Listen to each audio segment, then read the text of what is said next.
Sarah, we're back for Real-Isode. And for the first time, I'm excited because I have a question that you have no idea what is coming. And so this time I'm going to get you on the fly Now and see I'm what the you say. one with the sweaty Are you ready? palms. I'm the one. I know. Yeah, now you know how it feels. Okay, you ready? This is a question from Jeremy, our podcast editor. And he wants to know, would you rather have an ingrown toenail or no toenail? Okay, I've never had either, but I have witnessed the unmitigated horror of someone losing not just a toenail. My husband lost both of his big toenails at the same time. And let me tell, okay, this is disgusting. I'm just gonna launch right into this. He pulled, okay, so they started to fall off, right? So the first thing he did was he literally slid a needle in to like relieve the pressure. And then he pulled them out like they were like loose teeth. And then so for like 2 months, we just called them his toe sockets where he had no toenails. So that was as bad as it. I'm sorry, you're gagging over there. I'm really sorry. I don't want to go through This that. is disgusting. It was really, really gross. So having seen that, I'm inclined to say I'd rather have an ingrown toenail, but I feel like like pulling your toenail altogether, that would be more painful initially, but it depends how long your toenail was ingrown for. Because let's say it's like, oh, you have a year of an ingrown toenail. Well, then I just rip it out and be done with it. What about you? But can you rip out an ingrown toenail? Isn't that the point that you have to go see someone? I don't. Well, I mean, I think you're supposed to. I think you're not supposed to do it with an unsterilized pair of tweezers the way Michael did it. So officially, we're making a recommendation: go see your doctor if you're in that situation. Yeah, I think Jeremy would have to, because if it's a would you rather, he can set his own parameters for it. Like, no, you have to run with an ingrown toenail for like a year. Then to me it'd be worth it to just rip it right on out. What do you think? I mean, even you describing ripping it off is like, that makes me feel like, for me, like the like squeamish part of me is about skin, falling over in the trails. Like, it's not about the blood, it's about the skin flap, like the skin hanging off, or like same with the needles, it's going through my skin.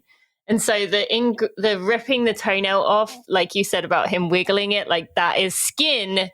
So that's the part that makes him feel sick.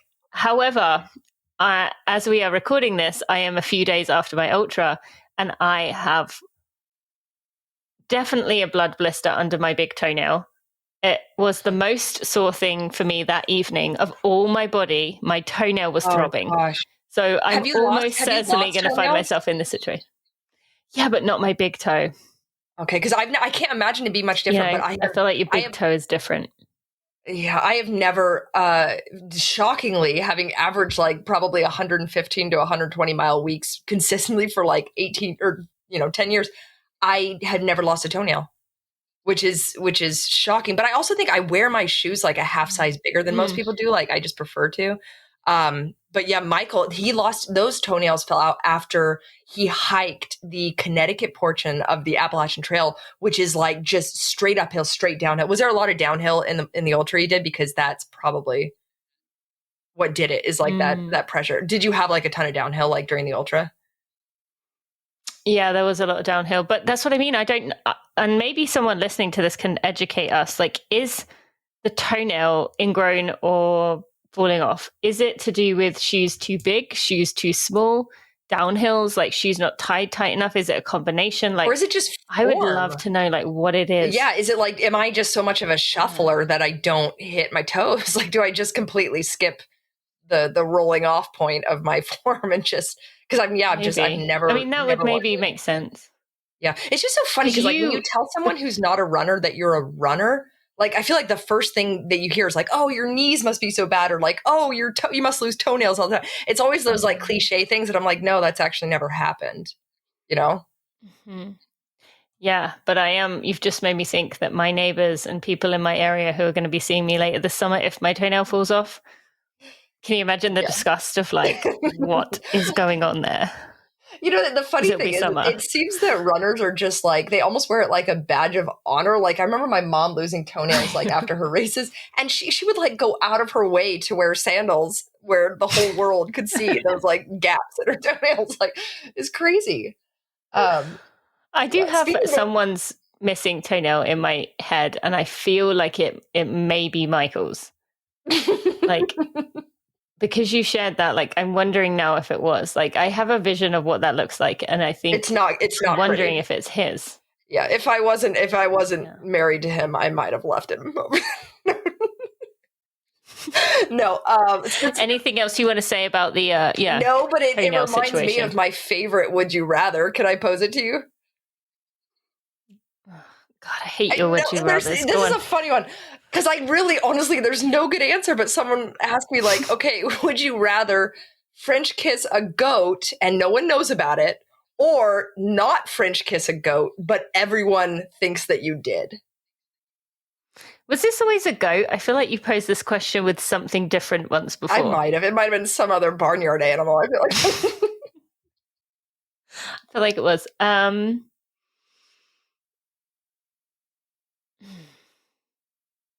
I want to say that you're going to kiss the goat and not have anybody know.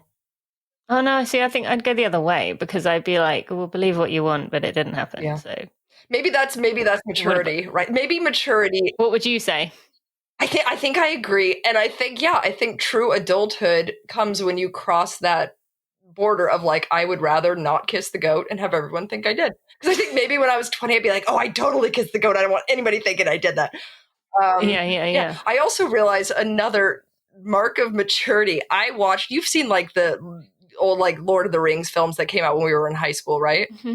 I realize watching it now as like a 33-year-old mother, I was like, I'm far more attracted to like the scruffy blood-covered guys now than I am like the pretty elves. You know what I mean? I was like, maturity is when like what was his name? Legless, the Orlando Bloom, right? Remember when we were young? And now that I'm like that was who you used to be. Yes, but now that I'm in my 30s, I'm like, no, I'm more feeling it with like the sword wielding, blood covered gentleman in that film. Yes, the dark hair, beard, stubble. Yes, those What's guys. his name? So yeah, no, I think it's like Vargas or something. We've learned in this brief For Real-Isode that we have matured. I think that's the takeaway. Oh, that's good. That's good. You would hope so, since we first met, had matured maybe a little bit, having each had 2 children and gone through 10 plus years of friendship. So that's a win. That is a win. So thank you, Sarah, for this For Real-Isode. Thank you, Tina. That was delightful. Yes. That's the conclusion of this episode. Although please educate us on toenails if anyone knows the answer to that. Thank you, Sarah. I'll see you next time.